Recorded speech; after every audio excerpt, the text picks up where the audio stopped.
অনুপাত ও সমানুপাতের ক্লাসে আপনাদের সবাইকে স্বাগতম। এই টপিকটা বিসিএস প্রাইমারি বা প্রাইমারি প্রধান শিক্ষক, সহকারী শিক্ষক যে কোনো চাকরি পরীক্ষার জন্য ইম্পর্টেন্ট। এই টপিক থেকে কিন্তু প্রশ্ন আসে। তা আমরা প্রথমে দেখি যে প্রাইমারি সহকারী শিক্ষক নিয়োগ পরীক্ষায় এই টপিক থেকে কি কি ধরনের প্রশ্ন আসছে সেটা আমরা একটু দেখি। হ্যাঁ, দেখেন এখানে 2024 সালে যে পরীক্ষাটা হয়েছিল, 24 সালে তো তিনটা ধাপের পরীক্ষা হয়েছিল। তার মধ্যে একটা ধাপে আসছে যে একটি রাশি অপর রাশির 64% হলে রাশি দুটির অনুপাত কত। এটা কিন্তু আমরা শতকরা ক্লাসে করছি, তাই না? এই অঙ্কটা শতকরা ক্লাসে কিন্তু আমরা করে ফেলছি। এরপর দেখেন 2020 সালে দুইটা পরীক্ষা আসছে, যে দুইটি সংখ্যার অনুপাত দেওয়া আছে, উভয়ের সাথে 2 যোগ করলে অনুপাতটি হয় 2-3। তাহলে সংখ্যা দুইটা কি কি? এরপর বলছে পিতা ও পুত্রের বয়সের গড় যদি 30 বছর হয়, 6 বছর পরে তাদের বয়সের অনুপাত 5:1 হইলে পুত্রের বর্তমান বয়স কত। এটা 20 সালে আসছে, এগুলো আমরা আজকে করব। তারপর বলছে একটি সোনার গহনার ওজন যদি 16 গ্রাম হয় এবং সোনা ও তামার অনুপাত 3:1, এতে কত গ্রাম সোনা মেশালে অনুপাত 4:1 হবে, সেটার কথা বলছে। এখানে 19 সালে দেখেন 4টা প্রশ্ন আসছে। এই বিগত সালের প্রশ্ন। হ্যাঁ, এগুলো হলো বিগত সালের প্রশ্ন। ওকে, দেখেন এখানে 19 সালে বেশ কয়েকবার আসছে। তো আমরা এই টপিকটা শুরু করার আগে আমরা প্রথমে বেসিক আলোচনা করব আগে। হ্যাঁ, আমাদের প্রথমে বেসিক আলোচনাটা দরকার। আমাদেরকে অনুপাতটা সম্পর্কে জানতে হবে। অনুপাতটা কি? অনুপাতের কিছু প্রকারভেদ আছে, গুরু অনুপাত, লঘু অনুপাত, সেই বিষয়গুলো জানতে হবে। অনুপাত আর ভগ্নাংশের মধ্যে পার্থক্যটা কি, এটা আমরা আজকে শিখব। তো প্রথমে যদি বলি অনুপাত কি, অনুপাত কি? অনুপাত হইল তুলনা করা। অনুপাত মানে তুলনা করা। তুলনা করা আমরা ব্যাপারটা বুঝতে পারিনি। অনুপাত মানে তুলনা করা, আমরা এই ব্যাপারটা বুঝতে পারিনি। তাহলে আমরা একটু বোঝার চেষ্টা করি। ধরেন যে এই এই যে আকলিমা, ধরেন আকলিমা আর একজন ধরেন যে আখি, দুইজন। হ্যাঁ, আকলিমা এবং আখি।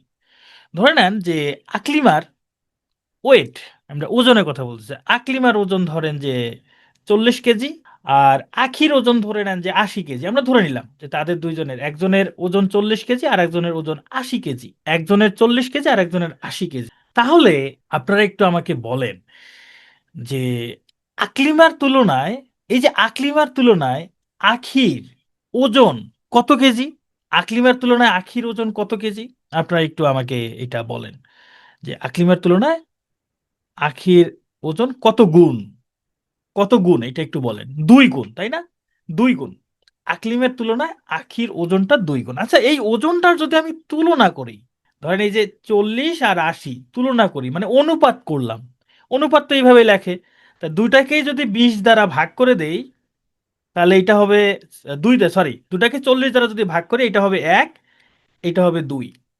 দেখেন এটা হইলো মূল অনুপাত, এটা হলো অনুপাত। এই অনুপাতটা দ্বারা কি বোঝাচ্ছে দেখেন, আকলিমার প্রকৃত ওজন হলো 40 কেজি, আখির প্রকৃত ওজন হলো 80 কেজি। এটা প্রকৃত ওজন। বাট আমি যখন অনুপাত করতেছি, আখি এবং আকলিমার অনুপাত যখন করতেছি, তখন 1:2, 1/1:2। এটা দ্বারা আসলে কি বোঝা যাচ্ছে?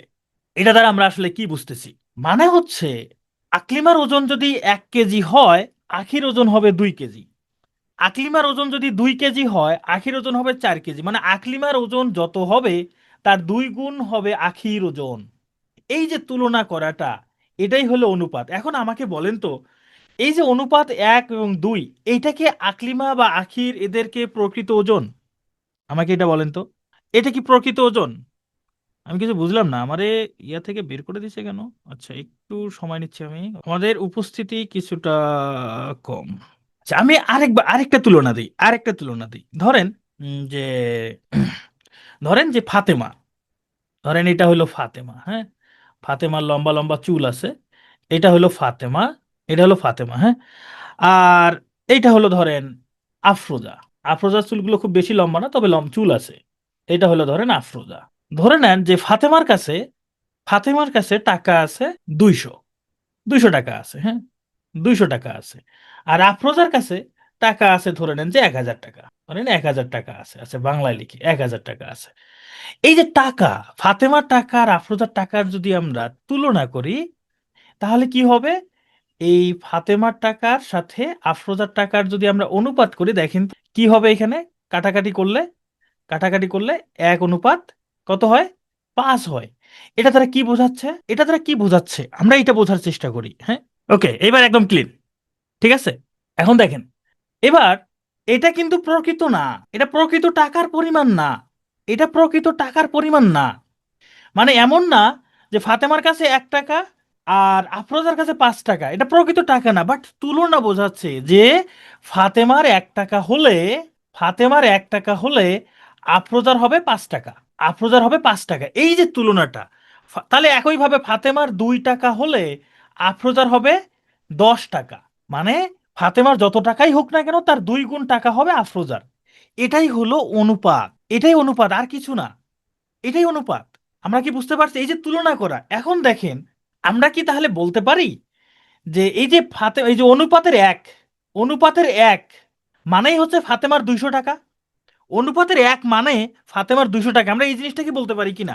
কারণ আমি 200 থেকে অনুপাতের মধ্যে আসছি, 200 থেকে অনুপাতের মধ্যে আসছি, তার মানে কি এই 200 থেকে অনুপাত এই যে একের মধ্যে আসছে, তার মানে এই 200 মানেই এক। আমরা কিন্তু অঙ্ক করার সময় এই জিনিসটা আমরা কাজে লাগাবো, যে অনুপাতের এই এক মানে কি 1000 লিখবো নাকি 200 লিখবো বলেন তো?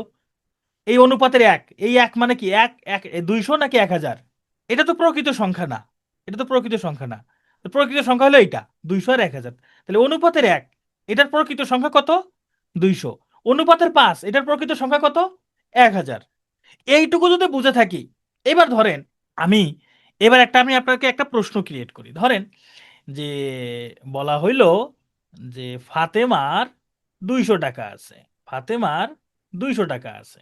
আবার ফাতেমা অনুপাত আফরোজা, আফরোজা এটা হইলো 1 অনুপাত, এবার ধরেন আমি 1 অনুপাত 5 লিখলাম, হলে আফরোজার কত টাকা? আমি একটা নতুন একটা প্রশ্ন ক্রিয়েট করলাম, আফরোজার কত টাকা? ভালো করে খেয়াল করেন, এখানে ফাতেমার টাকা দেওয়া আছে। কার টাকা দেওয়া আছে? ফাতেমার টাকা দেওয়া আছে। কিন্তু আফরোজার টাকা দেওয়া নেই, এটা বের করতে বলছে। তবে ফাতেমার সাথে আফরোজার টাকার যে অনুপাতটা সেটা দেওয়া আছে। তাহলে এই এক মানেই 200। তাহলে এক মানে যদি 200 হয়, তাহলে 5 মানে কত সেটা বের করব। 5 মানে 1000। এই এক মানে যদি 200 হয়, তাহলে 5 মানে 1000 হবে।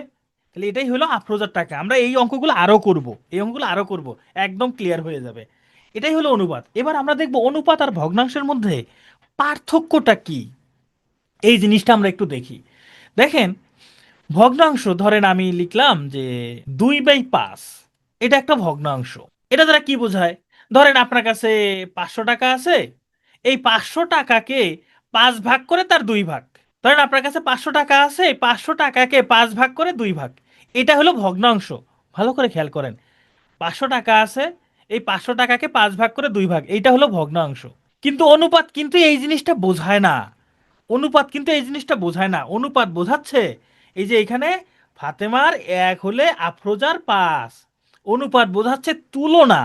তবে অনুপাতকে ভগ্নাংশ আকারেও লেখা যায়, অনুপাতকে ভগ্নাংশ আকারেও লেখা যায়। ঠিক আছে, এই আপনার ক্লাসে মনোযোগ দেন, আপনারা অন্য কোনো দিকে কথাবার্তা বলিয়ে। ওকে, তাহলে অনুপাত হচ্ছে দুইটা ব্যক্তির বা দুইজনের মধ্যে তুলনা করা বোঝাচ্ছে। একাধিক তুলনা বোঝাইতে পারে, কিন্তু ভগ্নাংশ একই বা কোনো একটা পরিমাণের একটা অংশকে বোঝাচ্ছে। 500 টাকার 5 ভাগের 1 ভাগ, এটা হচ্ছে ভগ্নাংশ। হ্যাঁ, অনুপাত হলো কত গুণ বড় বা ছোট, ওই যে তুলনা করা। এবার আসেন আমরা অনুপাতের কিছু সংজ্ঞা শিখি। হ্যাঁ, প্রথমে আমরা শিখব গুরু অনুপাত। গুরু অনুপাত, কেউ আবার গরু বলিয়েন না। হ্যাঁ, গুরু অনুপাত। গুরু অনুপাতটা কি? দেখেন, আমি একটা অনুপাত লিখছিলাম 1 অনুপাত 5, আমি একটা অনুপাত লিখছিলাম 2 অনুপাত কত ছিল যেন, 1 অনুপাত 2। অনুপাত হইতে পারে 3 অনুপাত 2, অনুপাত হতে পারে 4 অনুপাত 7। হ্যাঁ, অনুপাত হইতে পারে 5 অনুপাত 3। এই যে অনুপাতগুলো আমি লিখলাম, এই অনুপাতগুলোর মধ্যে প্রথমে একটা সংখ্যা আছে, পরে একটা সংখ্যা আছে, প্রথমে একটা সংখ্যা, পরে একটা সংখ্যা। তো এই যে প্রথম একটা সংখ্যা পরে একটা সংখ্যা, এই সংখ্যাগুলোর মধ্যে প্রথম সংখ্যাটাকে কি বলে বলেন তো? এটাকে বলে পূর্ব রাশি, এটাকে বলে পূর্ব রাশি। হ্যাঁ, এই প্রথম সংখ্যাটা হলো পূর্ব রাশি, এটার নাম পূর্ব রাশি। পরের সংখ্যাটার নাম, পূর্বের বিপরীত পাশে কোন দিক? পশ্চিম, তাহলে এটার নাম হবে পশ্চিম রাশি, পশ্চিম রাশি। হ্যাঁ, তাহলে একটা পূর্ব রাশি আর একটা পশ্চিম রাশি। আসলে এরকমটা হওয়ার কথা, এরকমটা হওয়ার কথা যে পূর্ব রাশি পশ্চিম রাশি, কিন্তু কেন জানি গণিতবিদরা পূর্ব রাশি আর এটাকে লিখছে উত্তর রাশি। আরে ভাই, পূর্বের পাশে উত্তর, পূর্বের তো বিপরীত পাশে না, এটা তাহলে উত্তর রাশি। হ্যাঁ পশ্চিম কিন্তু না।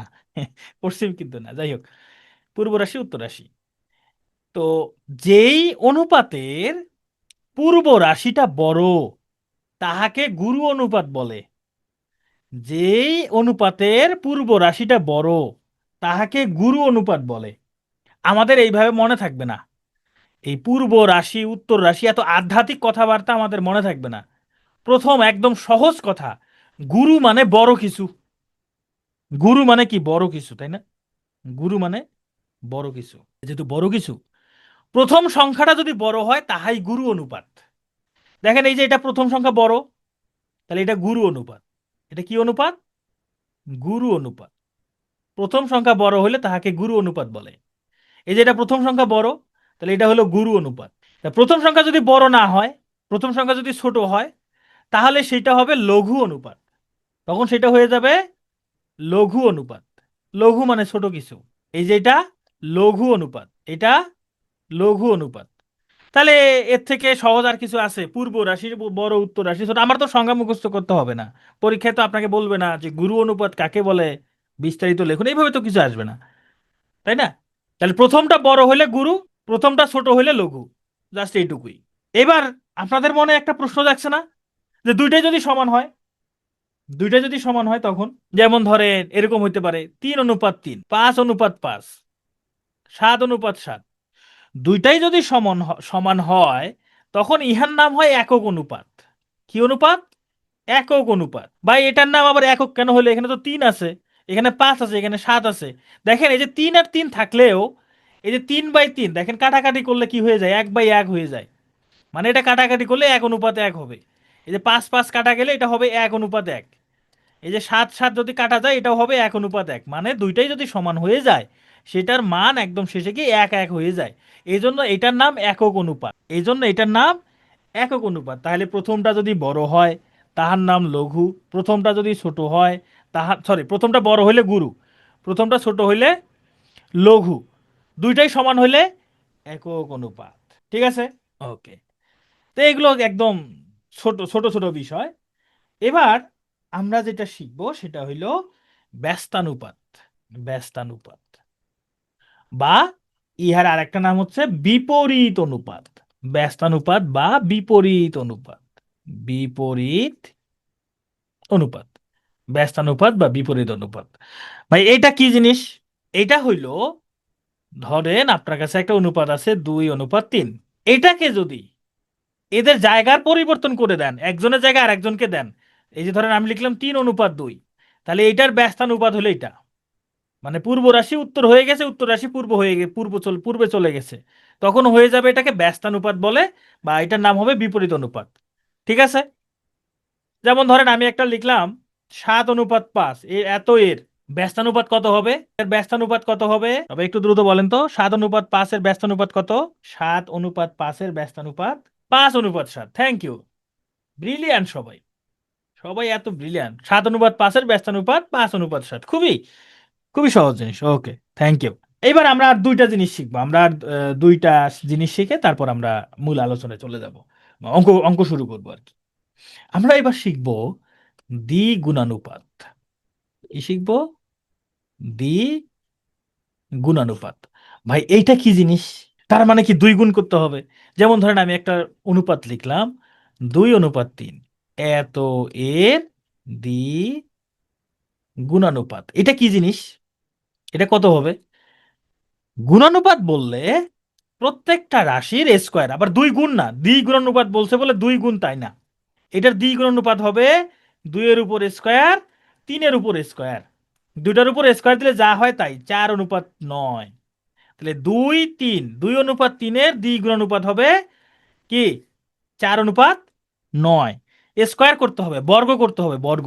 বর্গ করলে দ্বিগুণানুপাত হয়, বর্গ করলে দ্বিগুণানুপাত হয়। এখন ভাই বর্গ কেন? দুইবার গুণ করছে, যে 2 এর সাথে 2 গুণ, 3 এর সাথে 3 গুণ, এই যে দুইবার গুণ হয়েছে।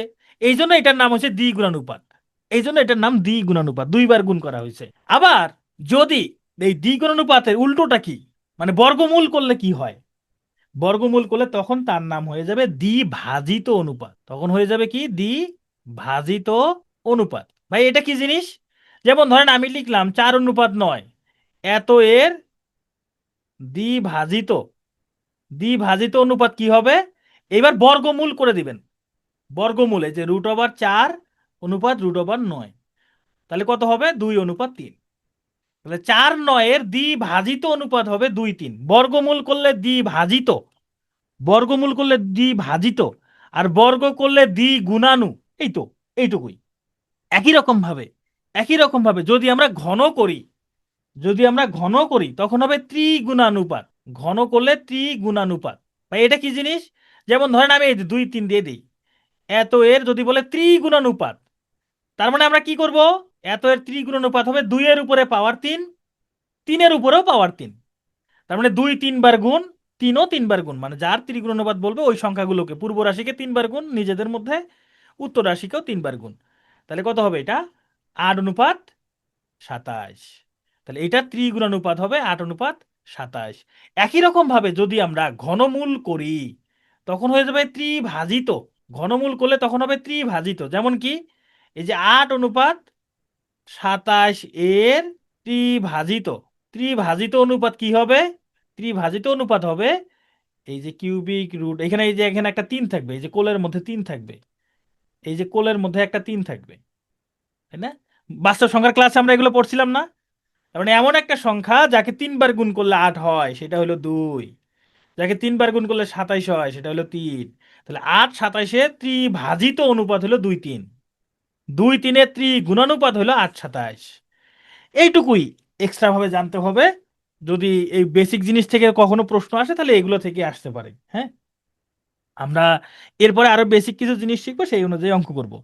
ঠিক আছে, তো চলেন আমরা প্রথম টাইপটা শুরু করি, সেটা হলো ধারাবাহিক অনুপাত। ভাই ধারাবাহিক অনুপাতটা কি, সাকসেসিভ রেশিও এই জিনিসটা কি? ধরেন, আচ্ছা আমরা অঙ্ক দিয়েই শুরু করি। এই যে এই প্রশ্নটা, ক খ গ এক জাতীয় রাশি, আচ্ছা অনুপাত কিন্তু এক জাতীয় রাশি হয়, অনুপাত কিন্তু সবসময় এক জাতীয় রাশি হয়। মানে কি, মানে ধরেন এরকমটা হবে না যে মিমের ওজন হইল 40 কেজি, আর জুতির কাছে আছে 500 টাকা, তাহলে এই মিমের ওজনের কত গুণ 500 টাকা হয়?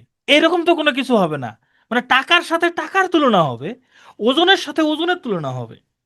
এই জন্যই বলছে এক জাতীয় রাশি, এক জাতীয় রাশি মানে টাকার সাথে টাকার তুলনা, ওজনের সাথে ওজনের তুলনা, হ্যাঁ, ডলারের সাথে ডলারের তুলনা।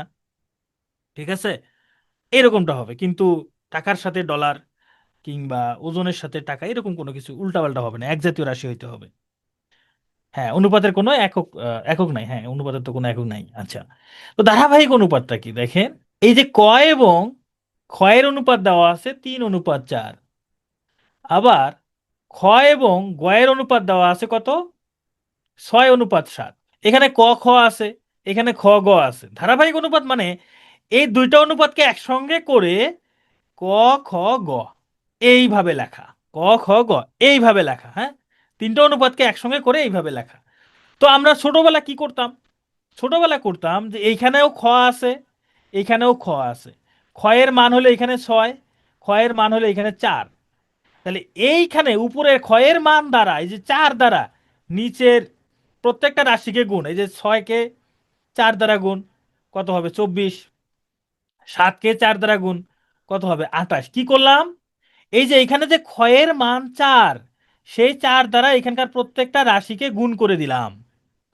এর পরের বার এইখানে ক্ষয়ের মান কত, এখানে ক্ষয়ের মান 6, এই যে ক্ষয়ের মান, এই ক্ষয়ের মান দ্বারা উপরের অনুপাতটাকে, উপরের অনুপাতের প্রত্যেকটা রাশিকে গুণ করে দিব। মানে 6 দ্বারা এখানে 3কে গুণ করব, 6 দ্বারা 3কে গুণ করলে হবে 18, 6 দ্বারা 4কে গুণ করব, 6কে 4 দ্বারা গুণ করলে হবে 24।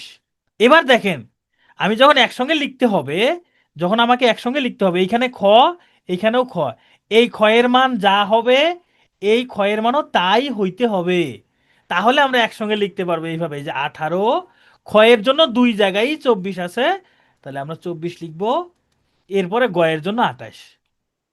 এখন এগুলোকে ভাগ করা যায়, 2 দ্বারা ভাগ করা যায়, তাই না? 2 দ্বারা ভাগ করা যায়, 2 দ্বারা ভাগ করলে 18কে 2 দ্বারা ভাগ করলে হবে 9, 24-কে 2 দ্বারা ভাগ করলে হবে 12, 28-কে 2 দ্বারা ভাগ করলে হবে 14।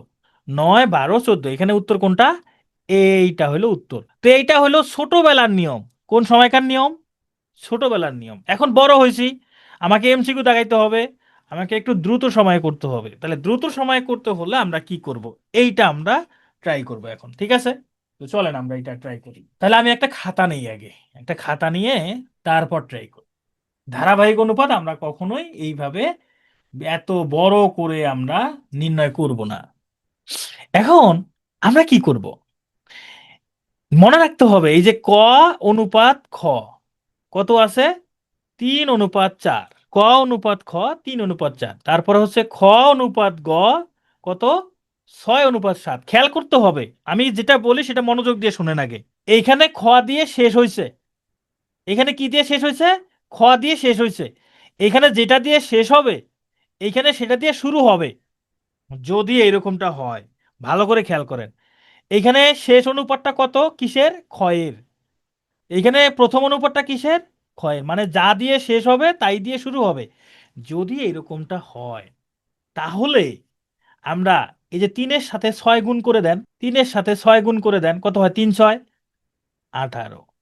6-এর সাথে 4 গুণ করে দেন, 4-6 কত? 24।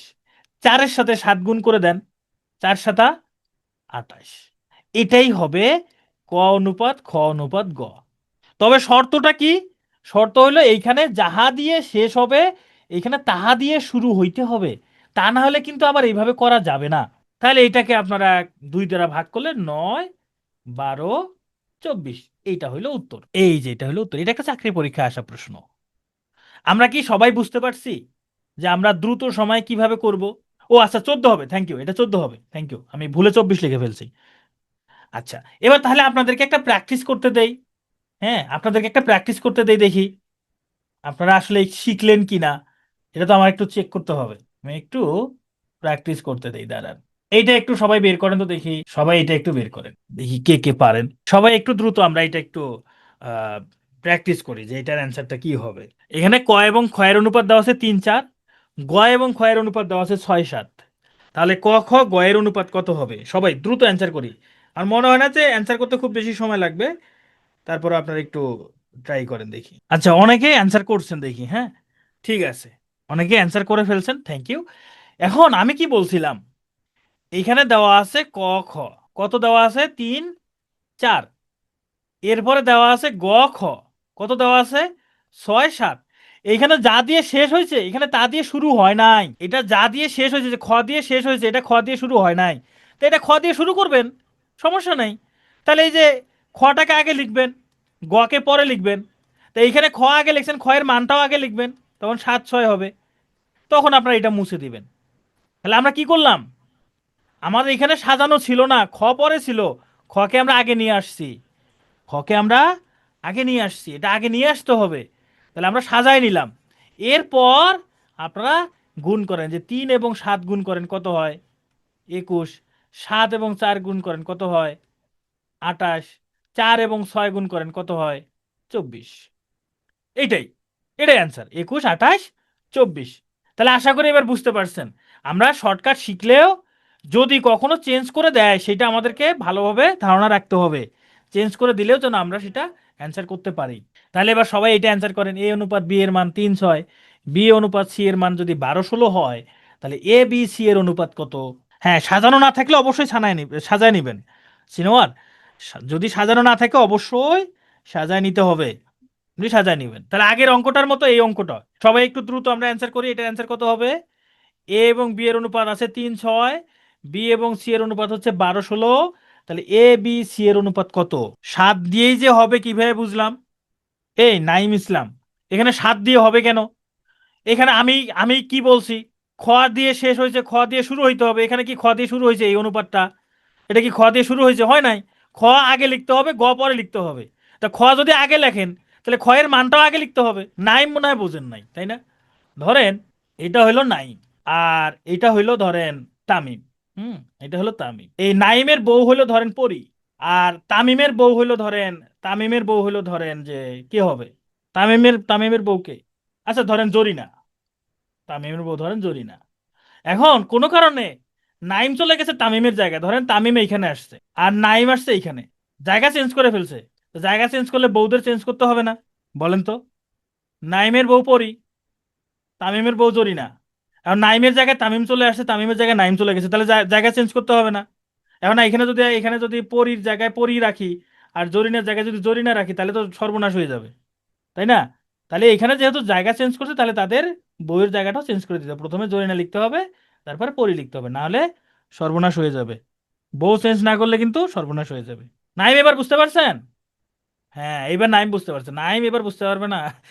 নাইম বুঝতে পারবে না কেন? বুঝতে বাধ্য। এটা মুছে দেয়, আছে এই ধরনের কথাবার্তা আর বলা যাবে না। একজনের বউ আবার আরেকজনের কাছে এটা বলা যাবে না। আচ্ছা, তো এখানে দেখেন, বি দিয়ে শেষ হয়েছে, বি দিয়ে শুরু হয়েছে, তাহলে আর কোনো ঝামেলা নাই। বি দিয়ে শেষ হয়েছে, বি দিয়ে শুরু হয়েছে, তাহলে আমরা সরাসরি লিখতে পারি যে 3:6, এই 12:16। এবার গুণ করে দেন, 3 আর 12 গুণ করলে কত হয়? 36।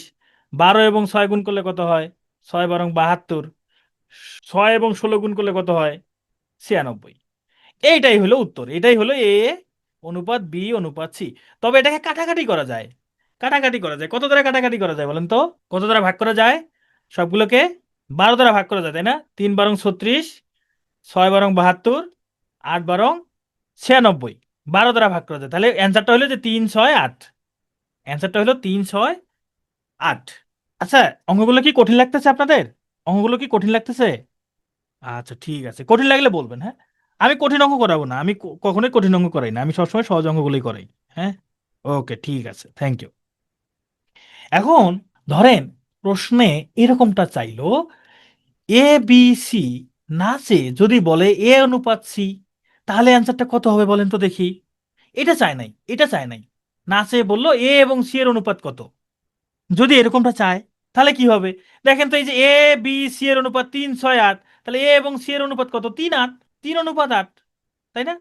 এ এবং সি এর অনুপাত 3:8। ইজি না? প্রশ্ন চাইতে পারে A B C, A B C এরকম না আছে, এ এবং সি এর অনুপাত চাইতে পারে। তো এ এবং সি মানে এ হলো প্রথমেরটা, সি হলো শেষেরটা, তাহলে আমি প্রথমেরটা লিখলাম আর শেষেরটা লিখলাম, হয়ে গেল, এটা অ্যান্সার। এখন দেখেন এই যে এই অঙ্কটাই, আগের অঙ্কটাই কিন্তু এখানে বলছে এ অনুপাত সি এর মান কত। যদি এরকমটা চায়, আমরা এখানে কি করছি, এ বি সি এর মান বের করছি, বের করে দেখলাম যে এ এর জন্য 3, সি এর জন্য 8, তাহলে এ এবং সি এর অনুপাত 3 8, তাই না? তাহলে আমরা এখানে এ অনুপাত বি অনুপাত সি, আগের অঙ্কটাই আমি শুধু এখানে এ সি লিখছি। তাহলে ছিল 3, কত ছিল? 6 8, 6 8। তাহলে এখান থেকে আমরা লিখতে পারি এ অনুপাত সি সমান 3:8, তাই না? আগে আমাদের এটা বের করতে হবে, তারপর এটা বের করব। এই পর্যন্ত ঠিক আছে কিনা? আগে আমাদেরকে এটা বের করতে হবে, তারপরে এটা বের করব, তাই না? আচ্ছা, এখন আমরা এইভাবে করব না, আমরা সরাসরি এটা বের করব, এবং আরো দ্রুত সময়ে এটা কাজে লাগবে। এটা আরো বড় বড় অঙ্ক করতে আমাদের কাজে লাগবে এই নিয়মটা। দেখেন, এখানেও যাহা দিয়ে শেষ হইছে তাহা দিয়েই শুরু হয়েছে, এইটা মাথায় রাখতে হবে সব সময়। দুইটা অনুপাতের মধ্যে যদি এরকম থাকে, যা দিয়ে শেষ হয় তা দিয়ে যদি শুরু হয়, তাহলে আমরা এই সূত্রগুলো ফলো করতে পারবো। এখন দেখেন, এখানকার প্রথমেরটার সাথে একদম শেষেরটার অনুপাত চাইছে, তাই না? এই যে এ আর সি এর অনুপাত চাইছে না? তাহলে কি করব? এ অনুপাত সি চাইছে না? আমরা কিচ্ছু করব না, একদম সহজ একটা হিসাব করব। এই 3-এর সাথে এখানকার প্রথমটার সাথে প্রথমটা গুণ করে দিব, এই 3 আর 12 গুণ করে দিব, অনুপাত এখানকার দ্বিতীয়টার সাথে এখানকার দ্বিতীয়টা গুণ করে দিব, 6 আর 16 গুণ করে দিব। গুণ করে দিলেই দেখবেন এই যে 3 12 36 অনুপাত 96, দুটাকে 12 দ্বারা ভাগ করলে 3:8। দেখেন এটা চলে আসছে, এটা চলে আসলো। আমার কথাটা কি বুঝতে পারছেন? তাহলে এইরকম যদি চায়, মানে তিনটার অনুপাত না আছে, যদি দুইটার চায়, তাহলে এখানকার প্রথমটার সাথে প্রথমটা গুণ করে দিব, দ্বিতীয়টার সাথে দ্বিতীয়টা গুণ করে দিব, অঙ্ক খালাস, অঙ্ক শেষ। প্রথমটার সাথে প্রথমটা গুণ, দ্বিতীয়টার সাথে দ্বিতীয়টা গুণ, গুণ করে দিলেই অঙ্ক একদম শেষ। এখন এইটা এরকম চাইতে পারে, এ অনুপাত সি না আছে, সি অনুপাত এ চাইতে পারে। হ্যাঁ, আপনি গুণ করবেন, এটা হলো এ অনুপাত সি এর মান 3 8, এটা গুণ করে বের হইলো। কিন্তু প্রশ্ন যদি সি অনুপাত এ চায়, তাহলে এই যে এরা চেঞ্জ হয়ে গেছে, এদের বউগুলো চেঞ্জ করে দিবেন, তখন হয়ে যাবে 8:3। তখন হয়ে যাবে 8:3। অঙ্ক কিন্তু নিয়মে একটাই, অঙ্ক নিয়মে একটু এদিক সেদিক ঘুরাই দিতে পারে, এটা স্বাভাবিক ব্যাপার। এই জিনিসগুলো আপনাদেরকে জানতে হবে। তাহলে এবার এই প্রশ্নের উত্তর দেন দেখি। এ এবং বি এর অনুপাত যদি 2-3 হয়, বি এবং সি এর অনুপাত যদি 4-5 হয়, তাহলে সি এবং এ এর অনুপাত কত বলেন তো? এ এবং বি এর অনুপাত 2-3, বি এবং সি এর অনুপাত 4-5, তাহলে সি এবং এ এর অনুপাত কত? সবাই একটু দ্রুত অ্যান্সার করেন। এবার কি চাইছে? সি অনুপাতে প্রথমে দেখতে হবে এখানে যাহা দিয়ে শেষ হয়েছে তাহা দিয়ে শুরু হয়েছে কিনা। যদি হয়ে থাকে তাহলে আমাদের আর কোনো সমস্যা নাই। তাহলে আমরা এখানে প্রথমে এ এবং সি এর অনুপাতটা বের করতে পারি কিভাবে? এইখানকার প্রথম সংখ্যা 2, এর সাথে এখানকার প্রথম সংখ্যা 4 গুণ করে দিব অনুপাত, এইখানকার দ্বিতীয় সংখ্যা 3, এর সাথে এখানকার দ্বিতীয় সংখ্যা 5 গুণ করে দিব। তাহলে কত হয়? 8:15। এটা হলো এ এবং সি এর অনুপাত। কিন্তু প্রশ্নে কি চাইছে? সি এবং এ এর অনুপাত। সি এবং এ এর অনুপাত তাহলে আপনি বের করবেন এখন সি অনুপাত এ।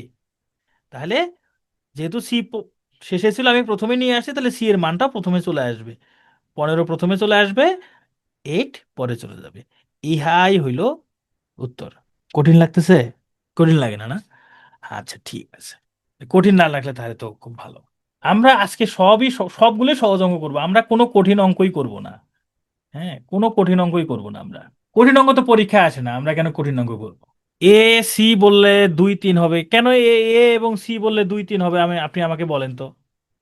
এখানে এ এর মান হলো 2, আপনি এর সাথে এখানে বি এর অনুপাত হয়েছে, এটা হলো এ এবং বি এর অনুপাত 2-3, আপনি কেন এ সি 2-3 বলবেন? শাইলা আপনি একটু আমাকে বলেন তো, আপনার মাথায় এই চিন্তা কেন আসলো? এখানে এ এবং বি এর অনুপাত দেওয়া আছে 2-3, আপনি কেন এ এবং সি এর অনুপাত আপনি 2-3 বানাইতে যাচ্ছেন বলেন? এখানে এটা আপনি কেন যাচ্ছেন? ওহো, আচ্ছা, না না, এটা এটা কখনোই হবে না, এটা এটা করা যাবে না। আমি বুঝতে পারছি আপনার মনে প্রশ্ন জাগছে যে এ এবং সি এর অনুপাত, তাহলে 2:5 কেন করা যাবে না? না, এটা করা যাবে না। কারণ এর সাথে বি এর সম্পর্ক আছে, এর সাথে বি এর সম্পর্ক আছে, এর সাথে সরাসরি সি এর সম্পর্ক নাই, তবে বি এর সাথে সি এর সম্পর্ক আছে। যা দিয়ে শেষ হয়েছে তা দিয়ে যদি শুরু না হয় ওটা করে নেবেন। যদি এখানে সি অনুপাত বি থাকে, এটা চেঞ্জ করে বি অনুপাত সি বানাই নেবেন, তারপরে অ্যান্সার বের করবেন। এবার আসেন, শায়লার আমি উত্তরটা দেই। হুম, শায়লা আমি আপনাকে উত্তর দিচ্ছি, আপনার প্রশ্নের উত্তরটা দিচ্ছি, দাঁড়ান। আচ্ছা, আমরা টাইপ 2 শুরু করব। আমি আগে শায়লার উত্তরটা দিই। খুব সুন্দর একটা প্রশ্ন করছে শায়লা। ধরেন যে এটা হইল শায়লা, হ্যাঁ, আর এটা হইল ধরেন যে খাদিজা। আচ্ছা, আমি কিছু বুঝি না, ছেলেরা কি কমেন্ট করে না? আমি ছেলেদের নাম আমার চোখে পড়ে না কেন? এটা হলো শায়লা, এটা হলো খাদিজা। আচ্ছা, উজ্জ্বল আছে, এই যে উজ্জ্বল বের হয়েছে। আর ধরেন এইখানে এটা একটা পার্ট গেল, আর এইখানে ধরেন খাদিজা, আর এইখানে আছে উজ্জ্বল। হ্যাঁ, আচ্ছা ঠিক আছে, এবার অনেকগুলো অনেককে পাইছি। ওকে, থ্যাংক ইউ। ঠিক আছে, আমার 3জন লাগবে, তো তাহলে আমি শুধু উজ্জ্বলকে নিলাম। আচ্ছা, ধরেন যে শায়লার কাছে যত টাকা থাকে, শায়লার কাছে যত টাকা থাকে, খাদিজার কাছে তার থেকে 3 টাকা থাকে, মানে 3 গুণ টাকা থাকে। ধরেন শায়লার কাছে 1 টাকা থাকলে খাদিজার কাছে 3 টাকা থাকে, শায়লার কাছে 2 টাকা থাকলে খাদিজার কাছে 6 টাকা থাকে। হ্যাঁ, এটা হলো অনুপাত। এটা কিন্তু প্রকৃত সংখ্যা না, এটা কিন্তু প্রকৃত সংখ্যা না। এটা শায়লার 1 টাকা হলে খাদিজার 3 টাকা, শায়লার 2 টাকা হলে খাদিজার 6 টাকা, শায়লার 3 টাকা হলে খাদিজার 9 টাকা, এর 4 টাকা হলে এর 12 টাকা, মানে 3 গুণ হবে। শায়লার যত টাকা হবে তার 3 গুণ। সবসময় কয় গুণ? 3 গুণ। কয় গুণ? 3 গুণ। কয় গুণ? 3 গুণ। এটা হলো 3 গুণ, রাইট? এখন এইখানে আবার ধরেন খাদিজার যদি খাদিজার যদি 1 টাকা হয়, উজ্জ্বলের হয় 4 টাকা, মানে 4 গুণ। কয় গুণ? 4 গুণ। খাদিজার যদি 2 টাকা হয়, তাহলে উজ্জ্বলের হয় 8 টাকা, উজ্জ্বলের হয় 8 টাকা। তার মানে শায়লার সাথে খাদিজার টাকার এখানে গুণ আমি দেখতেছি, খাদিজার সাথে উজ্জ্বলের টাকার গুণ দেখতেছি, কিন্তু শায়লার সাথে তো সরাসরি উজ্জ্বলের এখানে কোনো কানেকশন নাই। আছে কোনো কানেকশন? নাই তো। এই জন্য আমি, এটা তো একটা রেশিও, এটা প্রকৃত সংখ্যা না, এটা একটা রেশিও। রেশিও কিন্তু কখনোই প্রকৃত সংখ্যা হয় না। আমার কথাটা কি বুঝতে পারছেন? এই জন্য আমি কখনোই সরাসরি যে এ বি এর অনুপাত দেওয়া আছে, বি সি এর অনুপাত দেওয়া আছে, তাহলে এ সি এটা 2 আর এটা 5 লিখবো, তা হবে না। এর সাথে তো সি এর সম্পর্ক নাই, আগে সম্পর্ক বানাইতে হবে। ঠিক আছে? আচ্ছা, এবার আমরা চলে যাব ক্রমিক সমানুপাত। ভাই, ইহা আবার কি জিনিস? চলেন ইহা ভালো করে বোঝার চেষ্টা করি। ধরেন আমি 2টা অনুপাত লিখলাম, যে একটা অনুপাত লিখলাম ধরেন 2:4, আর একটা অনুপাত লিখলাম 5:10। এই অনুপাত দুইটা কি সমান বলা যায়? অনুপাত দুইটা কি সমান? আপনাদের কি মনে হয়? দেখেন তো, 2:4। এটাকে ভগ্নাংশ আকারে লিখলে কি কত হয়? 2/4। কাটাকাটি করলে কত হয়? 2 × 2 2 × 4। এটার মান হলে 1/2। তাহলে এই অনুপাতটার ভগ্নাংশ আকারে করলে এর মান হয় 1/2। আচ্ছা, 5:10। 5:10 এটাকে ভগ্নাংশ আকারে লিখলে 5/10 হবে। কাটাকাটি করলে 1/2। এই ভগ্নাংশের মানও কিন্তু 1/2 হচ্ছে। তার মানে এই অনুপাতের মান 1/2, এই অনুপাতের মানও 1/2। তার মানে দুইটা অনুপাত কিন্তু সমান।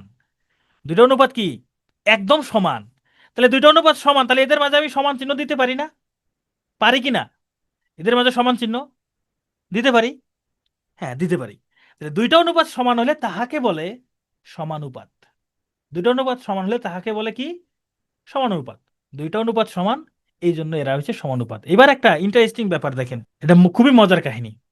যখন দুইটা অনুপাত সমান হয়, মাঝখানে দুইটা রাশির গুণফল কত হয়? তাই কিন্তু 4 আর 5-এর গুণফল কত হয়? 20। মাঝখানে দুইটার গুণফল যা হয়, প্রান্তিক রাশিদ্বয়ের গুণফলও তাই হয়। 2 এবং 10-এর গুণফলও 20। তাই না? এই জন্যই এরা সমান। সমান হয়েছে বলেই মাঝখানে রাশি দুটার গুণফল সবসময় সমান হবে।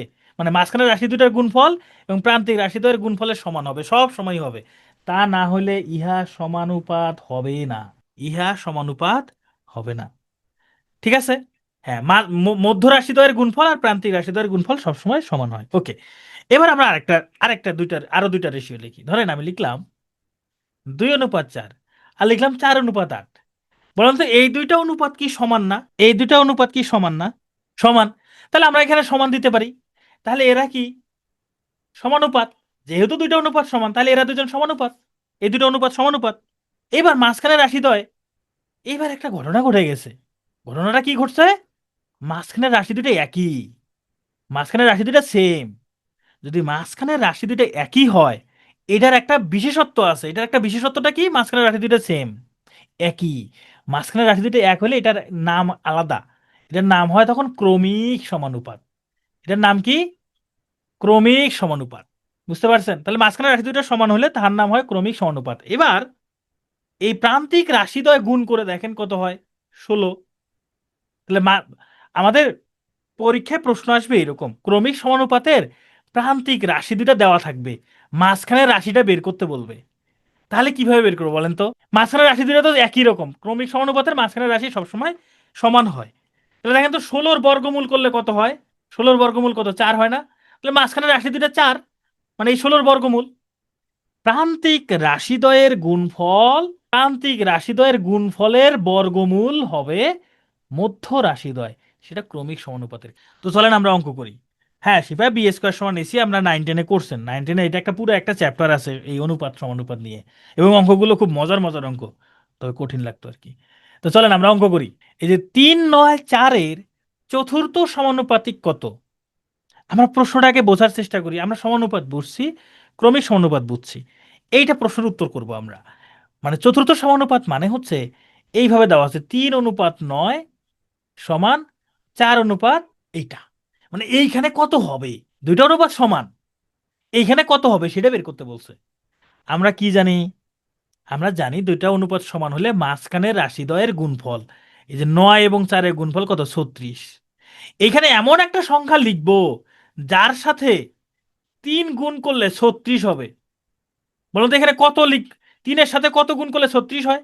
3-এর সাথে 12 গুণ করলে 36 হয়। ভাই, এর থেকে সহজ অঙ্ক আছে? এর থেকে সহজ অঙ্ক আছে?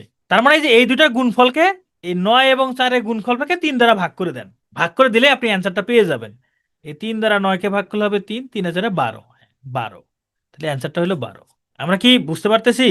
Thank you. তাহলে এটা এটা এবার আপনারা করেন দেখি। 3, 6, 7-এর চতুর্থ সমানুপাতিক কত? 3, 6, 7-এর চতুর্থ সমানুপাতিক কত? সবাই দ্রুত অ্যান্সার করবেন। দ্রুত অ্যান্সার করেন। 3, 6, 7-এর চতুর্থ সমানুপাতিক কত? আমাদের 1 ডিসেম্বর থেকে হচ্ছে প্রাইমারি নতুন ব্যাচ শুরু হবে। আমি গতকালকে বলছিলাম আপনাদের যে আমাদের যে 1 ডিসেম্বর থেকে নতুন যে ব্যাচটা শুরু হবে, সেখানে আপনারা এই ক্লাসগুলো আবার রিভিশন করতে পারবেন। হ্যাঁ, এই ম্যাথ ক্লাস, ওইখানে ম্যাথ ক্লাস আবার হবে, ওই ম্যাথ ক্লাসগুলো আপনারা আবার আরেকবার করতে পারবেন। হ্যাঁ, তো এটা নিয়ে আপনারা টেনশন করিয়েন না। যে আপনাদের ম্যাথ ক্লাস কোনো ল্যাকিংস থাকলে সেটা কি ফিল আপ হবে কিনা, সেটা আপনারা ফিল আপ করতে পারবেন ইনশাল্লাহ। এটা নিয়ে কোনো সমস্যা নেই, হ্যাঁ। আর এই যে আপনাদের বন্ধু বান্ধব যারা আছে, ভাই বোন যারা আছে, আপনারা হচ্ছে পিটিওতে হচ্ছে ভর্তি করে দিতে পারেন এখানে। ঠিক আছে, আপনার তো লাগবে একটা পোস্ট। আপনার যদি ক্লোজ ফ্রেন্ড, আত্মীয় স্বজন কারা কেউ যদি প্রাইমারিতে প্রিপারেশন নেয়, আপনারা এই কোর্সে ভর্তি করে দিতে পারেন। আচ্ছা, তাহলে কি হবে এখানে? 3, 6, 7-এর চতুর্থ সমানুপাতি কত? সবই পারবেন, সবই পারবেন, সবই পারবেন। তাহলে এটা হচ্ছে 3:6 সমান 7 এখানে কত সেটা বের করতে বলছে। 6 আর 7-এর গুণফল কত? 42। তাহলে এই 3 দ্বারা 42কে ভাগ করে দেন, কত হয়? 14। তার মানে এখানে হবে 14, সরি 14 হবে। 14 কোথায়? গ নাম্বার আছে, এটা উত্তর। আমার আপনার 2 বান্ধবী ভর্তি হয়েছে, বাহ, thank you, thank you Mitu. এবার বলছে 4 এবং 16 এর মধ্য সমানুপাতি কত। এখানে কিন্তু ক্রমিক সমানুপাতি বলে নাই, যেহেতু বলছে মধ্য সমানুপাতি, তার মানে মাঝখানের পদ দুটো সমান। মানে অঙ্কটা হলো এরকম: 4 অনুপাত, এইখানে ফাঁকা ঘর, এখানেও ফাঁকা ঘর, অনুপাত 16। তবে এই ফাঁকা ঘরে দুইটা একই সংখ্যা বসবে।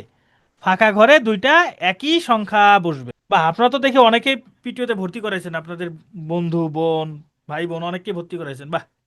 আগামী 1 তারিখ থেকে নতুন ব্যাচ শুরু হবে, এটাতে ভর্তি করতে পারেন। ইমরোজ একটা বলছে যে পিটিওতে কোচিং করলে একটা সিট কম পড়ে যাবে। প্রতিদ্বন্দ্বী ভাবতে হবে সবাইকে। ইমরোজ, আপনি আপনি মানে আপনি কয়টা কয়টা চাকরি করবেন, মানে কয়টা পদে চাকরি নেবেন? মানে আপনি একাই কয়টা পদে চাকরি নেবেন বলেন?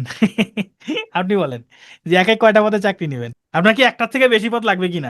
আপনার তো একটা পদ লাগবে, বাকিগুলো আপনার বন্ধু বান্ধব মিলে তো অসুবিধা কোথায়? ওকে, তাহলে আমরা কি করবো? এই যে 4 এবং 16 এর গুণফল কত? 64। 64 এর বর্গমূল করেন, কত হয়? 8। তাহলে এখানে বসবে 8। তার মানে মধ্য সমানুপাতি হলো 8। মধ্য সমানুপাতি। এবার চলেন মিশ্র অনুপাত, সব থেকে সহজ একটা টাইপ। মিশ্র অনুপাত সব থেকে সহজ একটা টাইপ, হ্যাঁ। চলেন আমরা এটা 5:6, আচ্ছা আমরা কোর্স নিয়ে পরে বলবো। 5:6, 7:2 এবং 2:7-এর মিশ্র অনুপাত কত? এটা নিয়ে কোনো চিন্তা করতে হবে না। যাহা করিবেন, প্রথম পদগুলো গুণ করবেন। 5 গুণন 7 গুণন 2, এটা প্রথমে লিখবেন। দ্বিতীয় পদগুলো গুণ করবেন, 6 গুণন 2 গুণন 7। এইটাই হবে মিশ্র অনুপাত, এটাই হবে মিশ্র অনুপাত। এটা কি? এটা মিশ্র অনুপাত। তাহলে কত হয়? 5 7 35, 35 আর 2 গুণ করলে 70, অনুপাত এখানে 7 2 গুণে 14, 6 14 কত হয়? 84। এটাই হইল এই 3টা অনুপাতের মিশ্র অনুপাত। তাহলে মিশ্র অনুপাত মানে কি?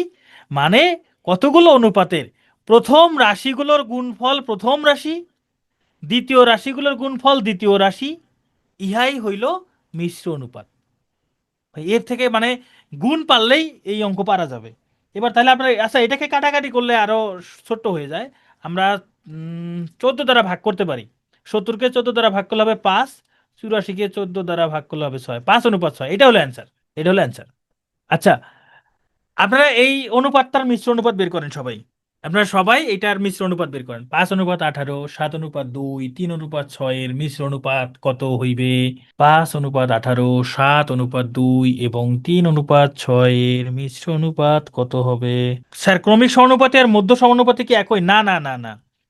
আহ রশিদ, ক্রমিক সমানুপাতের মাঝখানের পদ দুটা একই হওয়ার কারণে ওই মাঝখানের পদ দুটাকে বলা হয় মধ্য সমানুপাতি। যদি কখনো বলে মধ্য সমানুপাতি, তার মানে আপনাকে বোঝাচ্ছে একটা ক্রমিক সমানুপাতের মাঝখানের পদ দুটা বের করতে বলছে। আমার কথাটা কি বুঝতে পারছেন? ওকে। আচ্ছা, তাহলে এটা আপনারা নিজেরা করবেন, হ্যাঁ, এইগুলো আপনাদের হোমওয়ার্ক। এটা আপনারা অনেকে বের করে ফেলছেন। এবার আমরা টাইপ 4 করব। টাইপ 4 করব। আচ্ছা, টাইপ 4 করার আগে টাইপ 4 করার আগে আমরা কিছু বিষয় সম্পর্কে একটু জানি, হ্যাঁ। ওকে, বলছে অনুপাত থেকে পৃথক পৃথক পরিমাণ বের করা। সহজ টাইপ, সহজ টাইপ, হ্যাঁ, সহজ একটা টাইপ। চলেন আমরা বের করি এবার। আমি একটা আপনাদেরকে তথ্য বলি, সেটা হইল যার সাথে তুলনা করা হয় সে সবসময় নিচে থাকবে। যার সাথে তুলনা করা হয় সে সবসময় নিচে থাকবে। ভাই, এটা আবার কি বললেন? আমি তো এটা বুঝিনি। আপনি বোঝেন নাই। ধরেন যে আমরা যদি এখানে আহ ধরেন যে রেজাউলের রেজাউলের 500 টাকা আছে। হুম, 500 টাকা আছে। এরপরে বলছে রেজাউল ও রেজাউল ও আর কার নাম দিব? এই রেজাউল ও, আমি এই ছেলেরা কমেন্ট করে না, আচ্ছা সোহেল, রেজাউল ও সোহেল এর টাকার অনুপাত। রেজাউল ও সোহেলের টাকার অনুপাত হইল, ধরে নেন যে 2:5। আমরা কিন্তু এর আগে এই ধরনের একটা এক্সাম্পল সলভ করছিলাম। তাহলে সোহেলের কত টাকা, সোহেলের কত টাকা আছে, এইটা হইলো আমাদের প্রশ্ন, এইটা হলো আমাদের প্রশ্ন। এবার আমরা কিভাবে বের করব দেখেন, এখানে এই রেজাউল আর সোহেল এদের অনুপাতটা কত? 2:5। রেজাউলের কাছে টাকা আছে কত? রেজাউলের কাছে টাকা আছে 500। রেজাউলের কাছে টাকা আছে কত? 500 টাকা, তাই না? রেজাউলের কাছে টাকা আছে 500 টাকা, এইটা হলো প্রকৃত টাকা, এটা হলো প্রকৃত টাকা। রেজাউলের এই যে এখানে রেজাউলের অনুপাতের অংশটা কত? 2। এটা তো প্রকৃত টাকা না, এটা জাস্ট অংশ, এটা অংশ। আমরা এটা থেকে ঐকিক নিয়মে কি এইভাবে করতে পারি না যে কার টাকা দেওয়া আছে বলেন তো? টাকাটা কার? রেজাউলের টাকা। টাকাটা দেওয়া আছে কার? প্রকৃত টাকা দেওয়া আছে রেজাউলের। আমাদের প্রকৃত টাকা বের করতে হবে কার? সোহেলের। কার মাধ্যমে বের করব বলেন তো? কার মাধ্যমে? রেজাউলের মাধ্যমে, কারণ রেজাউলের টাকা দেওয়া আছে। এই রেজাউলের টাকার উপর নির্ভর করে আমরা বের করব সোহেলের কত টাকা আছে। তাই আমরা এই অনুপাতটাকে কি এইভাবে লিখতে পারি না যে রেজাউলের কাছে 2 টাকা থাকলে সোহেলের কাছে থাকবে 5 টাকা? লেখা যায় কিনা বলেন তো? অনুপাতটা থেকে এটাই বোঝা কিনা যে রেজাউলের 2 টাকা হইলে সোহেলের 5 টাকা হবে? বোঝার চেষ্টা করেন, এগুলো অঙ্ক না। এইসব আমি কিন্তু এখানে অঙ্ক করাচ্ছি না ভাই, এগুলো অঙ্ক না, এগুলো হচ্ছে এই যে রেজাউলার এবং সোহেলের টাকা পয়সা নিয়ে মারামারি লাগাইছে, সেটা আমি ভাগ ভাগ করে দিচ্ছি যে কার কাছে কত টাকা যাবে, এটা তো লেখা যায়। এবার ওই নিয়মে করব। রেজাউলের কাছে 2 টাকা হইলে সোহেলের কাছে হয় 5 টাকা। রেজাউলের কাছে যদি 1 টাকা হয় তাহলে সোহেলের কাছে কত হবে? তাহলে 5/2 এত টাকা হবে না? হবে কি না? মানে অনুপাতটা কি বলতেছে? অনুপাতটা রেজাউলের 2 টাকা হইলে সোহেলের 5 টাকা, আমি সেটা লিখছি, রেজাউলের 2 টাকা হইলে সোহেলের 5 টাকা। রেজাউলের 1 টাকা হইলে সোহেলের 5/2 টাকা। রেজাউলের টাকাটা কত যেন? রেজাউলের 500 টাকা। তাহলে রেজাউলের যদি 500 টাকা হয়, সোহেলের কত হবে? এই 5/2 গুণন 500, এত টাকা। আচ্ছা বলেন তো, এইটুকু পর্যন্ত কি বুঝতে পারছেন? এটা হিসাব করলে সোহেলের টাকা বের হবে, এটা হিসাব করলে সোহেলের টাকাটা বের হবে। বুঝতে পারছেন? এখন আমি এইখান থেকে আপনাদেরকে যেটা শিখাবো সেটা হলো, আমি তো পরীক্ষার হলে এত ডিটেলস লিখবো না, এত ডিটেলস লিখবো না। লিখবোটা কি? লিখবো হচ্ছে এখানে টাকাটা কার দেওয়া আছে? রেজাউলের।